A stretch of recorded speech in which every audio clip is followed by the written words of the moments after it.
Hello class 10th students. In this video I'll explain the central idea of poem number 3rd, A Tiger in the Zoo, and the poet of the poem is Leslie Norris. So let's start the video. Central idea. So in this poem, इस कविता में A Tiger in the Zoo. What is the name of the poem? A Tiger in the Zoo, composed by Leslie Norris. You have to remember that. Who is the poet of this poem? Leslie Norris. So in this poem, इस कविता में A Tiger in the Zoo, this is the name of the poem. The poet tries.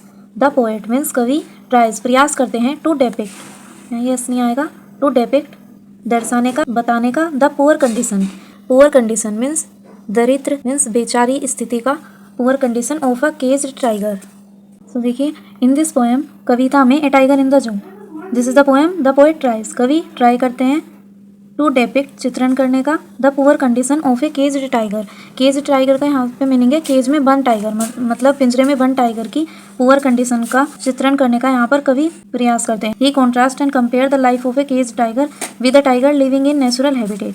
He contrast and compare, वे विपरीतता और compare means तुलना करते हैं, the life of a caged tiger, एक पिंजरे में बंद टाइगर के जीवन की, विद अ टाइगर दूसरे टाइगर के साथ, लिविंग इन नेचुरल हैबिटेट जो नेचुरल हैबिटेट में रहता है, उस टाइगर की तुलना वो एक केज्ड टाइगर से करते हैं.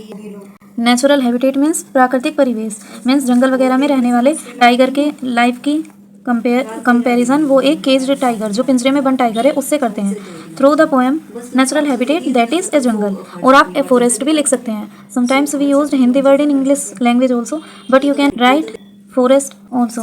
सो with a tiger living in natural habitat that is a jungle, एक केज में रहने वाले टाइगर की लाइफ की कंपैरिजन वो नेचुरल हैबिटेट मीन्स प्राकृतिक परिवेश जो कि जंगल है उसमें रहने वाले टाइगर से की लाइफ से करते हैं.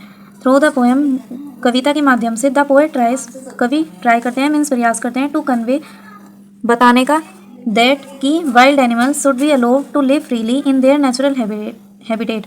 दैट वाइल्ड एनिमल जो जंगली जानवर हैं, शुड बी अलाउड उन्हें अलाउ किया जाना चाहिए, टू लिव रहने के लिए, फ्रीली स्वतंत्र रूप से, इन देयर नेचुरल हैबिटेट उनके प्राकृतिक आवास में, मीन्स जो जंगली जानवर है उनको स्वतंत्र रूप से प्राकृतिक परिवेश में रहने के लिए अलो करना चाहिए. Freedom is loved by all living beings, जो आज़ादी है उसको पसंद किया जाता है, ऑल लिविंग बींग्स सभी सजीवों के द्वारा या सभी जीवित प्राणियों को आज़ादी प्रिय होती है. Not just by human being, केवल ह्यूमन बींग मीन्स मनुष्य को ही नहीं, सभी जो जीवित प्राणी हैं उन सभी को आज़ादी प्यारी होती है. The life of captivity breeds rage intolerance and stress. The life of captivity means captivity का जीवन अर्थात कैद का जीवन या अधीनता का जीवन, जहाँ पर हमें अपने अकॉर्डिंग कुछ भी एक्ट करने की फ्रीडम नहीं होती.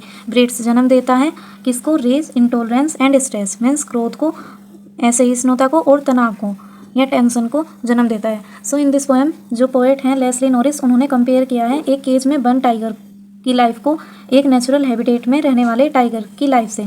सो वो बताना चाहते हैं कि जो वाइल्ड एनिमल होते हैं, जंगली जानवर होते हैं, उनको केज में बंद करके नहीं रखना चाहिए, उनको अलो किया जाना चाहिए उन फ्रीली उनके नेचुरल हैबिटेट में रहने के लिए. फ्रीडम सभी को प्यारी होती है, जो सभी जीवित प्राणी हैं, लिविंग बींग्स हैं, उन सभी को फ्रीडम प्यारी होती है.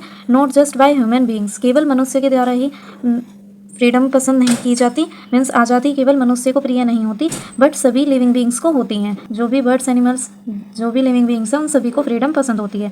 द लाइफ ऑफ कैप्टिविटी, जो एक कैद का जीवन होता है, जिस तरह हम कैद में बंद कर देते हैं जानवरों को, पक्षियों को, ब्रीड्स ये जन्म देता है क्रोध को, असहिष्णुता को और स्ट्रेस मीन्स तनाव को. सो हमें जो जंगली जानवर हैं, जो वाइल्ड एनिमल्स हैं, उनको उनके नेचुरल हैबिटेट में रहने देना चाहिए, उनको कैद करके नहीं रखना चाहिए. सोचिए अगर इंसानों को भी कोई कैद करके रखेगा तो जीवन कितना बोरिंग हो जाएगा, कितना ज़्यादा पेनफुल होगा. जब इंडिया इंडिपेंडेंट नहीं हुआ था, सो इससे पहले हमारी कंडीशन भी तो सेम इन एनिमल्स की तरह ही थी, जिनको कैद करके रख.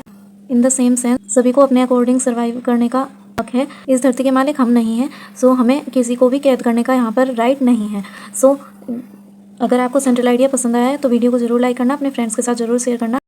क्लास 10th की poem number 1st and 2nd dust of snow and fire and ice का सेंट्रल आइडिया ऑलरेडी चैनल पर अपलोडेड है. अगर आपने वो वीडियोस नहीं देखी हैं तो उनको जरूर से देखना, काफ़ी इंपॉर्टेंट सेंट्रल आइडिया है, एग्जाम में आने के काफ़ी चांसेस हैं. ये 3 पोएम आपको जरूर से इनके सेंट्रल आइडिया लर्न होने चाहिए. All the best, see you in the next video. Till then bye bye.